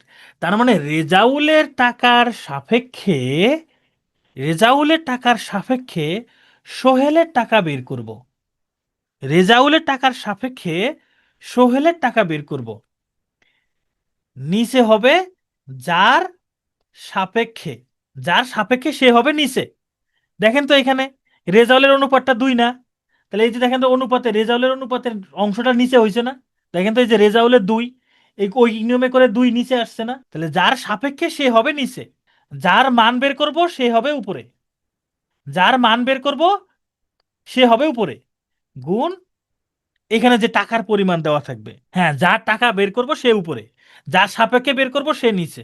জাস্ট এই জিনিসটা মাথায়, মানে এই জিনিসটা মাথায় রাখতে পারলে বিশ্বাস করেন আজকের ক্লাসটা এখানেই শেষ। আপনারা যদি আজকের ক্লাসে এখন নাও করেন, বাকি অঙ্ক আপনারা বুঝতে পারবেন। শুধু এই জিনিসটা যদি বুঝতে পারেন যে যার সাপেক্ষে সে নিচে, যার মান বের করব সে উপরে, এইখানে গুণ দিয়ে আমার এখানে যার সাপেক্ষে বের করব তার পরিমাণটা দেওয়া থাকবে, সেটা হবে। আমার কথাটা কি বুঝতে পারছেন? যার সাপেক্ষে সে নিচে, যার মান বের করব সে উপরে। ভাই এটা তো কোনো রকেট সায়েন্স না যে মনে থাকবে না। তো চলেন এবার আমরা অঙ্ক করি, অঙ্ক করি, হ্যাঁ। এখানে 40 মিটার দীর্ঘ একটা রশিকে 3/7 অনুপাতে ভাগ করলে দীর্ঘতম অংশটির দৈর্ঘ্য কত মিটার হবে? 40 মিটার দীর্ঘ একটা রশিকে 3/7 অনুপাতে ভাগ করলে দীর্ঘতম অংশটির দৈর্ঘ্য কত মিটার হবে? আচ্ছা এটা কিসের মান বলেন তো? এই 40 মিটারটা এটা কি?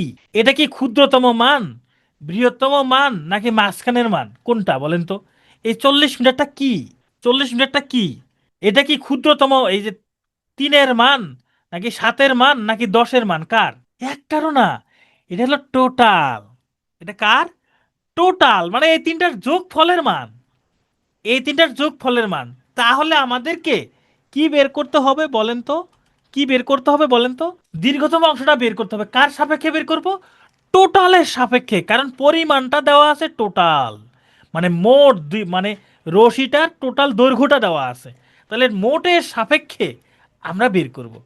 তাহলে যার সাপেক্ষে বের করব সে নিচে। তাহলে মোট, মোট, তাহলে মোট কত? মোট মানে যে অনুপাতের তিনটার যোগফল।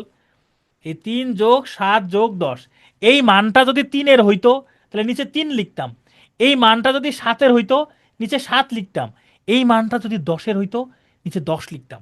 কিন্তু এই মানটা 3-এরও না, 7-এরও না, 10-এরও না, এই মানটা হইলো এদের তিনজনের যোগফল। এই জন্য আমি তিনটেই যোগ করে লিখলাম। তাহলে এইটার সাপেক্ষে মানে টোটালের সাপেক্ষে কার মান বের করব? দীর্ঘতম অংশটা মান বের করব। দীর্ঘতম অংশটা কত? 10। তাহলে উপরে হবে 10, যার মান বের করব সে 10, সে উপরে। যার মান বের করব সে উপরে। গুণ দিয়ে এইখানে যে পরিমাণটা দেওয়া থাকবে সেটা। এটা হিসাব করলে অ্যান্সার আছে। 3, 7, 10-এর যোগফল হয় 20, তাহলে নিচে 20 লিখি। 20 দ্বারা 40-কে ভাগ করলে হবে 2, 10 আর 2 গুণ করলে 20। এখন অনেকের কাছে মনে হচ্ছে ভাই এত পেঁচাচ্ছেন কেন? এটা তো আমরা এমনিতেই করতে পারি, ছোটবেলা তো অনেক করছি। ছোটবেলা অনেক করছি, আমি জানি ছোটবেলা আপনারা অনেক করছেন, আমি জানি।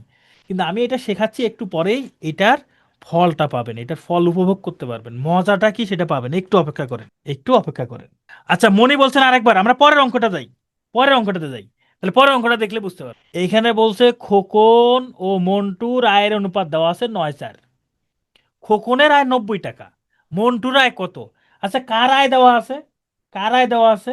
খোকনের আয় দেওয়া আছে। তার মানে খোকনের আয়ের সাপেক্ষে মন্টুর আয় বের করতে হবে। এখানে খোকনের অনুপাত কত? 9। মন্টুর অনুপাত কত? 4। খোকনের সাপেক্ষে মন্টুকে বের করতে হবে। তাহলে যার সাপেক্ষে সে নিচে, খোকনের সাপেক্ষে তাহলে খোকন নিচে। কার মান বের করব? মন্টুর মান বের করব। তাহলে মন্টু উপরে, মানে মন্টুর মান হলো 4, তাহলে 4 উপরে। গুণ এইখানে যে খোকনের আয় দেওয়া আছে সেটা। আগের অঙ্ক যারা বুঝেন নাই এবার বুঝতে পারছেন? এবার 9 দ্বারা 90-কে ভাগ করলে 10, 4 আর 10 গুণ করলে 4×10 = 40। সহজ আছে না? এক্স ধরে করলে হবে না? হ্যাঁ হবে, কেন হবে না? 100% হবে। আমি তো বলছি এক্স ধরে কেন, আপনি এক্স ধরে করতে পারেন, প্রেজেন্ট ধরেও করতে পারেন, আপনার যেটা খুশি সেটা ধরেই করেন, কোনো সমস্যা নেই। নিচে 9+4 হবে না? না হবে না। এইখানে টাকার পরিমাণটা কার? এখানে টাকার পরিমাণটা কিসের? খোকনের। খোকনের তা এখানে যে পরিমাণটা দেওয়া আছে এই পরিমাণটার উপর আমি নজর দিব। পরিমাণটা যদি মোট টাকা হইতো, যদি বলতো মোট 90 টাকা আছে, তখন আমি 9 আর 4 যোগ করতাম। তখন আমি 9 আর 4 যোগ করতাম। তখন আমি 9 আর 4 যোগ করতাম। এখানে এই টাকাটা তো এদের যোগফলের টাকা না, মানে দুইজনের মোট টাকা না, এটা শুধু খোকনের টাকা। শুধুই খোকনের টাকা 90। এই জন্য খোকনের টাকা সাপেক্ষে বের করবো, এই জন্য নিচে 9 লিখছি। নুসরাত জাহান, হ্যাঁ ওইভাবেই তো। ওইটাই, যে 9 = 90, 1 = 90/9, 4 এটাই তো, এটাই তো, এটাই তো। আরো শর্ট ভার্সন হলো এটা। হ্যাঁ, যার টাকার মান বের করতে বলবে সে সবসময় উপরে হবে। যার টাকার মান বের করতে বলবে সে সবসময় উপরে হবে। দাঁড়ান আমি আপনাদেরকে এটা নিয়ে অনেকের একটু কনফিউশন থাকতে পারে, একদম ক্লিয়ার করে দেয়, না হলে পরের অঙ্কগুলোতে ঝামেলা হবে। হ্যাঁ, না হলে পরের অঙ্কগুলোতে ঝামেলা হবে। আমি এই একটা এক্সাম্পল দিয়ে আমি ক্লিয়ার করে দিচ্ছি আপনাদের দ্বারা। মোট 90 টাকা আয় হলে মন্টুর আয় কত?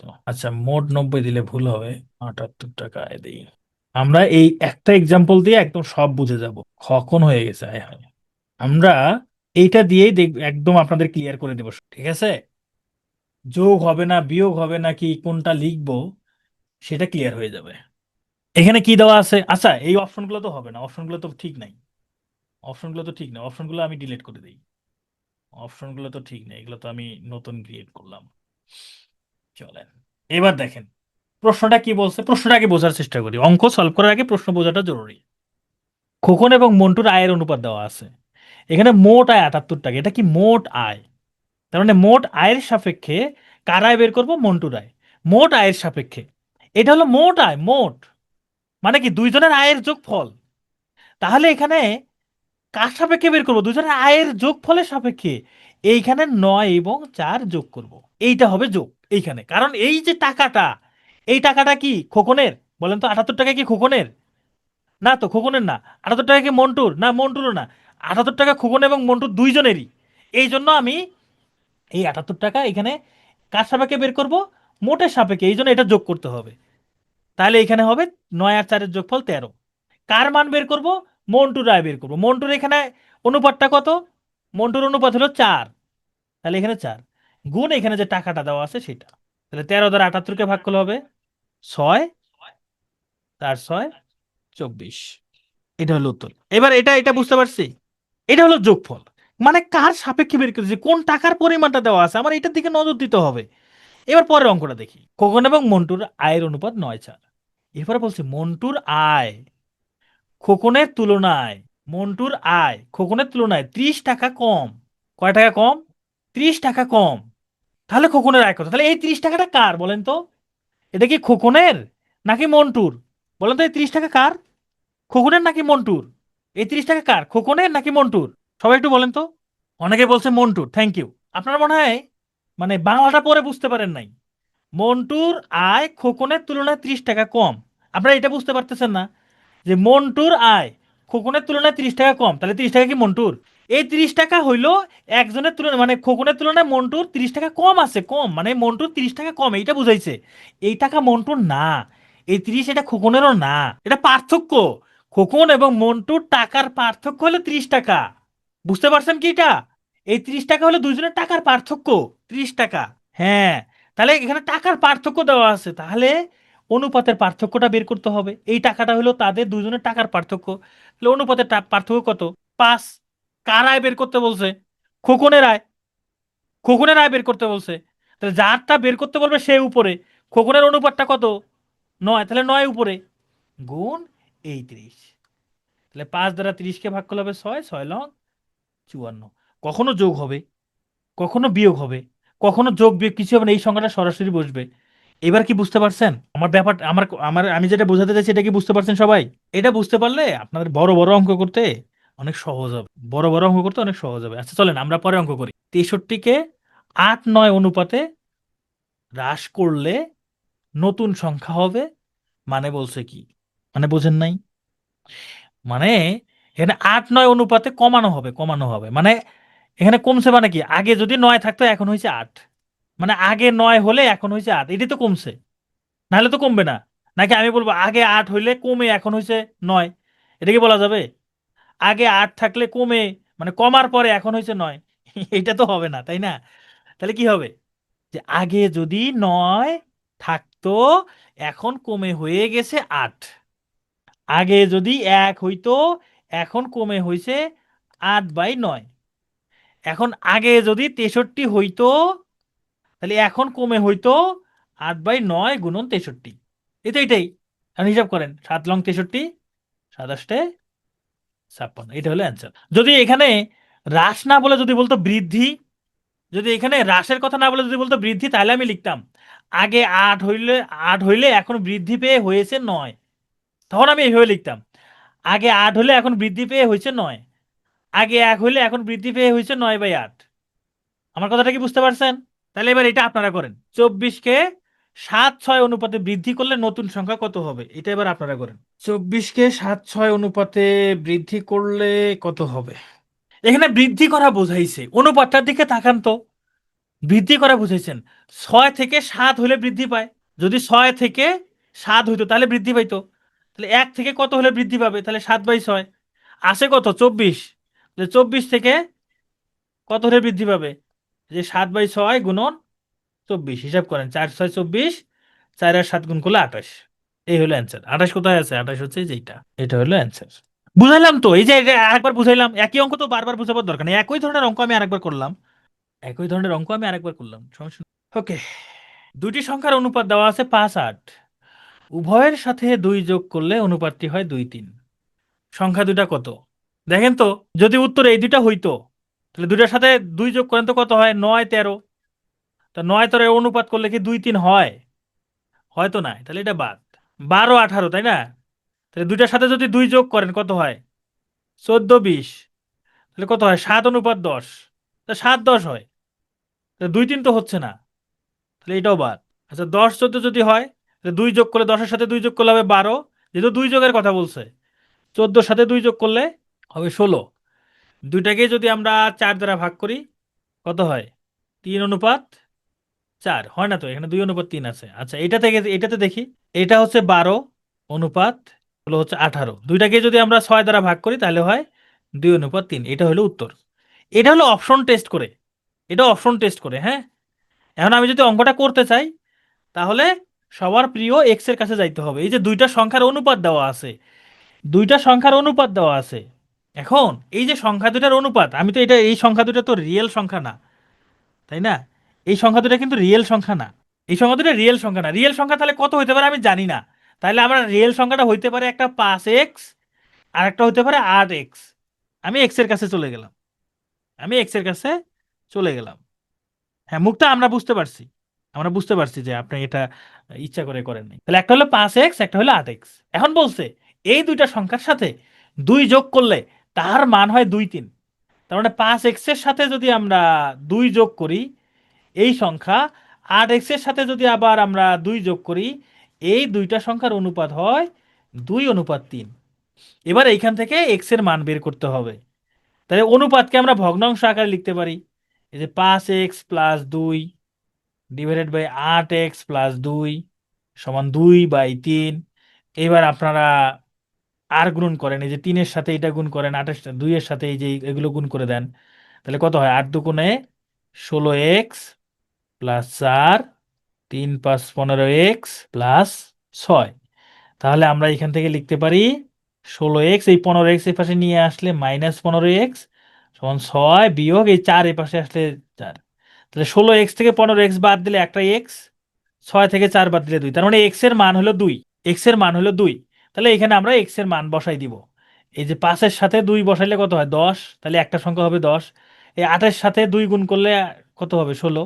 তাহলে একটা সংখ্যা হবে 16। তাহলে একটা 10, একটা 16। এই হলো আমাদের অ্যান্সার 10 16। তবে অপশন টেস্ট করা এটা বেটার, অপশন টেস্ট করা এটা বেটার হবে। এটা এবার আপনারা করবেন। কোন চতুর্ভুজের 4 কোণের অনুপাত দেওয়া আছে 1:2:2:3। তাহলে বৃহত্তম কোণের মান কত? কোন চতুর্ভুজের 4টা কোণের অনুপাত দেওয়া আছে 1:2:2:3 হইলে বৃহত্তম কোণের পরিমাণ কত চতুর্ভুজের? আচ্ছা, এখন আমাকে এখানে বলতে হবে চতুর্ভুজের 4 কোণের যোগফল কত, আগে এটা জানতে হবে। চতুর্ভুজের 4টা কোণের সমষ্টি কত? 360 ডিগ্রি। 360 ডিগ্রি 4 কোণের যোগফল, চতুর্ভুজের 4 কোণের যোগফল। তার মানে 4 কোণের যোগফলের সাপেক্ষে বৃহত্তম কোণটা বের করতে হবে। তাহলে আমরা কি করব? নিচে যেহেতু 4টা কোণের সমষ্টি, তাহলে অনুপাতগুলোর যোগফল বের করতে হবে। কত হয়? 1+2+2+3 কত হয়? 1 আর 2 3, 3 আর 2 5, 5×3 = 8। তাহলে 8 কার মান বের করব? বৃহত্তম কোণের মান। বৃহত্তম কোণের এখানে মানটা কত? 3। তাহলে উপর হবে 3 গুণন 360। তাহলে 8 দ্বারা 360কে ভাগ করলে কত হয়? 4 × 8 = 32, 5 × 8 = 40, 3 45-এ 3 আর 45 গুণ করলে 135 ডিগ্রি। এই হইল 135 ডিগ্রি আমাদের অ্যান্সার। এটা হলো আমাদের অ্যান্সার। ওকে, আচ্ছা, আমরা আরেকটা অঙ্ক করব। এই অঙ্কটা খুবই ইম্পর্টেন্ট, খুবই ইম্পর্টেন্ট, মানে খুবই ইম্পর্টেন্ট। এটা বিসিএস এ পরীক্ষায় আসে বা অন্যান্য চাকরি পরীক্ষায় আসে। এখন যে অঙ্কটা করব, এই অঙ্কটা পনির এবং তপনের আয়ের অনুপাত দেওয়া আছে 4:3। ভালো করে খেয়াল করেন, পনির এবং তপনের আয়ের অনুপাত দেওয়া আছে 4:3। তপন এবং রবিনের আয়ের অনুপাত দেওয়া আছে 5:4। এই যে এতক্ষণ ধরে আমরা যে, এই যে আমি যে এতক্ষণ ধরে চেষ্টা করলাম যে সাপেক্ষে হলে নিচে, এটা হইলে উপরে, এই জিনিসগুলো এখন এই অঙ্কটা অনেক হেল্প করবে, আপনারা বুঝতে পারবেন। এখন দেখেন, পনির এবং তপনের আয়ের অনুপাত দেওয়া আছে 4:3। তপন এবং রবিনের আয়ের অনুপাত দেওয়া আছে 5:4। পনিরের আয় 120 টাকা হলে রবিনের আয় কত? ভালো করে খেয়াল করেন, আয়টা কার দেওয়া আছে? পনিরের। বের করতে হবে কার আয়? রবিনের। ভালো করে খেয়াল করেন, আমরা জানি যার সাপেক্ষে বের করব সে নিচে, তার মানে পনির নিচে হবে, এটা নিশ্চিত। কার আয় বের করব? রবিনের আয় বের করব, রবিন উপরে হবে, এটা নিশ্চিত। এইটুকু তো আমরা বুঝতে পারছি। পনিরের আয় দেওয়া আছে, রবিনের আয় বের করতে হবে। তাহলে পনিরের আয়ের সাপেক্ষে রবিনের আয় বের করতে হবে। তাহলে যার সাপেক্ষে সে নিচে, যার মান বের করব সে উপরে, এইটুকু আমরা বুঝতে পারছি। এবার দেখেন তো, পনিরের সাথে পনির এবং রবিনের আয়ের অনুপাত কত দেওয়া আছে আপনারা একটু বলেন তো, আমি একটু লিখি, হ্যাঁ। এই পনির অনুপাত তপন দেওয়া আছে 4:3, আর তপন অনুপাত রবিন দেওয়া আছে 5:4। আমি যেহেতু পনিরের আয় দিয়ে রবিনের আয় বের করব, তাহলে আমার লাগবে পনিরের সাথে রবিনের অনুপাত। এইটা কি দেওয়া আছে কোথাও? দেওয়া আছে। পনিরের সাথে রবিনের আয়ের অনুপাত দেওয়া আছে? কোথাও দেওয়া নাই কিন্তু, তাই না? কোথাও দেওয়া নাই। তাহলে আমাদেরকে বের করতে হবে।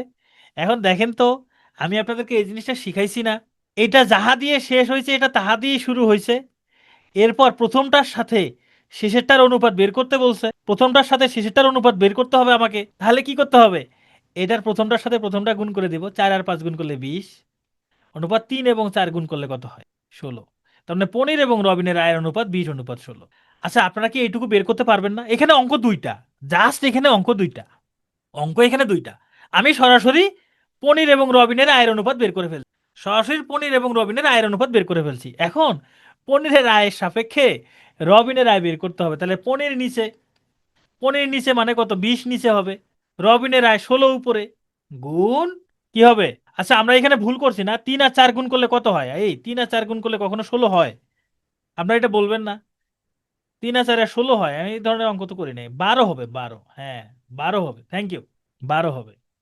তাহলে এখানে পনিরের সাপেক্ষে এই জন্য পনির নিচে, রবিনের মান বের করবো, তাহলে রবিন উপরে। তাহলে এর সাথে এই যে পনিরের যে 120 টাকা আছে সেই 120 গুণ করবো। তাহলে 20 দ্বারা 120কে ভাগ করলে হবে 6, 6 আর 12 গুণ করলে 6 12 72 টাকা। আপনারা কি বুঝতে পারছেন?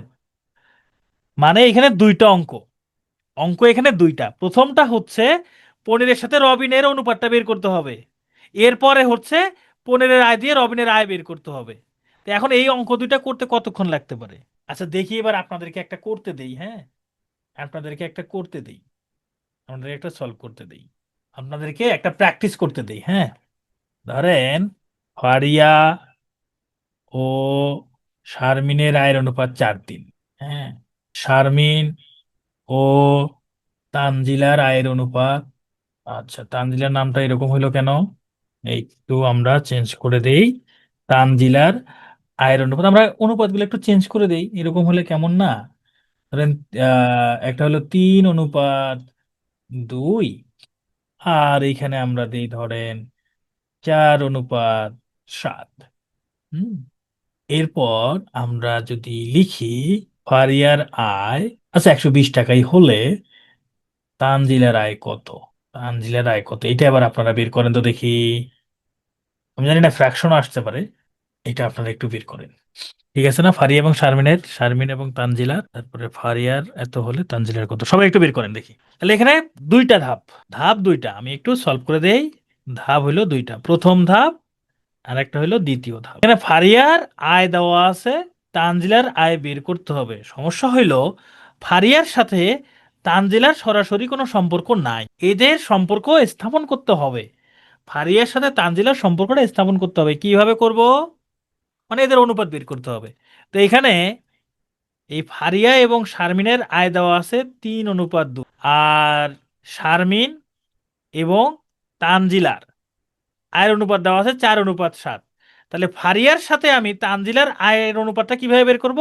এই 3 আর 4 গুণ করে দেবো, 3 আর 4 12, 2 আর 7 গুণ করে দেবো, 7 দুগুণে 14। এখন ফারিয়ার আয় দেওয়া আছে, তানজিলার আয় বের করতে হবে, যার আয় দেওয়া আছে যার সাপেক্ষে সে নিচে। তার মানে এই যে ফারিয়ার আয় যে 12 দেওয়া আছে, 12 নিচে, তানজিলার আয় বের করতে হবে, তাহলে তানজিলার এই 14 উপরে, গুণ এই 120। তাহলে 12 দ্বারা 120কে ভাগ করলে হবে কত? 10, 10 আর 14 গুণ করলে 140 টাকা। বাহ, এই তো আপনারা পারছেন, আপনারা সবাই পারছেন, থ্যাংক ইউ। তাহলে এই ধরনের অঙ্ক আসলে পারবেন না আপনারা? আর এই ধরনের অঙ্ক আসলে কি খুব বেশি সময় লাগবে? 1 মিনিটের মধ্যে পারা যাবে না? বলেন তো, 1 মিনিটের মধ্যে পারা যাবে না? 1 মিনিটের মধ্যে পারা যাবে আশা করি। তো আমরা অনুপাতটা হচ্ছে আজকে শেষ করতে পারি নাই, পারবো না। আমরা অনুপাতের বাকি যে 4টা টাইপ আছে, এই 4টা টাইপ একটু করতে আরো সময় লাগবে, মাথা ফ্রেশ মাথা লাগবে, হ্যাঁ। তাহলে এই অনুপাতের 4টা টাইপ আমরা আগামীকালকে করব, হ্যাঁ।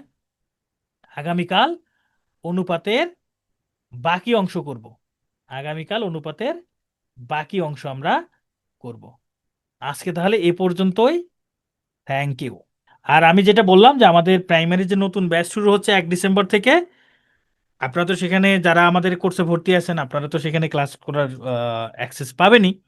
পাশাপাশি হচ্ছে আপনাদের আপনারা যারা হচ্ছে এখানে ভর্তি হয়েছেন বা ভর্তি হবেন, ভর্তি হয়ে যাবেন, আপনাদের আত্মীয় স্বজন ভাই বোন বন্ধু বান্ধব যারা আছে তাদেরকেও ভর্তি করাই দিবেন। Happy men's day, thank you. তাহলে আমরা অনুপাতের বাকি অংশটা আগামীকালকে নিব, ঠিক আছে? গণিতের উপর একটা পেইড কোর্স রয়েছে ওয়েবসাইটে, সেটা সম্পর্কে একটু জানতে চাই। আপনি একটু টেলিগ্রাম গ্রুপে একটা মেসেজ দেন, ওইখানে বিস্তারিত জানাই দিবে। ওটা কিন্তু রেকর্ডেড, শুধুই রেকর্ডেড, হ্যাঁ। শুধু কি ম্যাথ ক্লাসেই অ্যাক্সেস পাবো? না না, সবগুলোতে অ্যাক্সেস পাবেন, সমস্যা নাই। কাটাকাটিতে উইক আছি আমি, কাটাকাটি উইক দূর করার জন্য আমি বলছিলাম প্রথমে হচ্ছে 1 থেকে 30 পর্যন্ত নামতা মুখস্থ করে ফেলবেন, একদম ঠোঁটস্থ। আগে এটা মুখস্থ করেন, মুখস্থ করে তারপর আমাকে বলবেন। পেমেন্ট করতে হবে না, নতুন গ্রুপে ক্লাস করতে না, না না না না করতে হবে না। ওই নিয়মের রেকর্ড আমি টেলিগ্রাম গ্রুপে দিয়ে দিছি। এক্সাম কবে হতে পারে? এক্সাম মার্চ এপ্রিলে হতে পারে। বিসিএস এর নতুন কোর্স আমাদের, নতুন কোর্স আসবে একটা সামনে, আমাদের নতুন কোর্স খুব দ্রুত একটা আসবে সামনে। নতুন ব্যাচের ক্লাস ভালোভাবে। তানজিলা আর ফারিয়ার গুণ হলে কেন?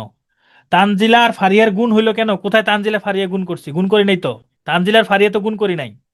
থ্যাংক ইউ মনি। গতকাল একটা প্রশ্ন করেছেন, পিএসসি ভিত্তিক প্রস্তুতি নিলে কি বুয়েট কেন্দ্রিক কাভার হবে? আমরা যা পড়াচ্ছি তাই পড়েন।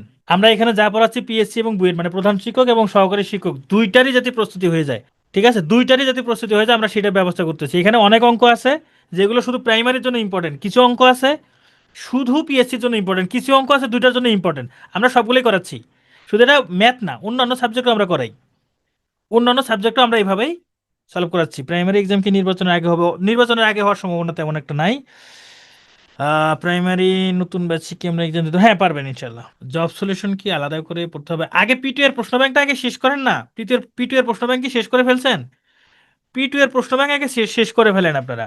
অনুপাতের পার্থক্যের ম্যাথটা প্রধান শিক্ষকের পরীক্ষা গেলে নির্বাচনে পরে হওয়ার সম্ভাবনা বেশি। প্রাইমারি অ্যাসিস্ট্যান্ট কি হেডমাস্টারে যা পড়ানো হয়েছে তাই পড়তে হবে? দেখেন আমরা যা পড়াচ্ছি এখানে শুধু অ্যাসিস্ট্যান্ট টিচারের জন্য না, আমরা অ্যাসিস্ট্যান্ট টিচার এবং হেড টিচার দুইটার জন্যই পড়াচ্ছি আমরা। আমাদের এই course assistant teacher head teacher নিবন্ধন তিনটাই হয়ে যাবে। আপনার নিবন্ধন যে 100 মার্ক আছে ওটাও হয়ে যাবে। আমার কথাটা কি বুঝতে পারছেন? নিবন্ধনের যে আপনার 100 মার্ক জেনারেল আছে সেটাও আপনার এটা দিয়ে কাভার হবে আলাদা করে। জাস্ট এগুলোই আপনি পড়ে যাবেন, দেখবেন ওখানেই আপনি 80% প্লাস আপনি কমন পাবেন ইনশাল্লাহ। হ্যাঁ ওয়েবসাইট থেকে যেটা অর্ডার করছিলাম ওইটাই ম্যাথ ক্লাসটা। বুঝতে পারি, হ্যাঁ ইনশাল্লাহ আমি নেব। টেলিগ্রামে সম্পদ, নজরুল ইসলাম সম্পদ, আমি টেলিগ্রামে একটা মেসেজ দেন, ওখানে ওখানে আমি দিয়ে রাখছি, আজকে দুপুরবেলা দিচ্ছি। কলেজ নিবন্ধনও হবে, একই একই সিলেবাস, সমস্যা নাই। বিসিএসও হবে অনেকটা। রিল্যাক্স আছে। এক্সাম আগে পর্যন্ত ক্লাস থাকবে কি? থাকবে স্যার, হ্যাঁ এক্সাম আগ পর্যন্ত আপনাদের ক্লাস থাকবে। আচ্ছা ঠিক আছে, তাহলে আমরা আজকে এ পর্যন্তই। ঠিক আছে তাহলে, সবাই ভালো থাকবেন। ওকে, আল্লাহ হাফেজ।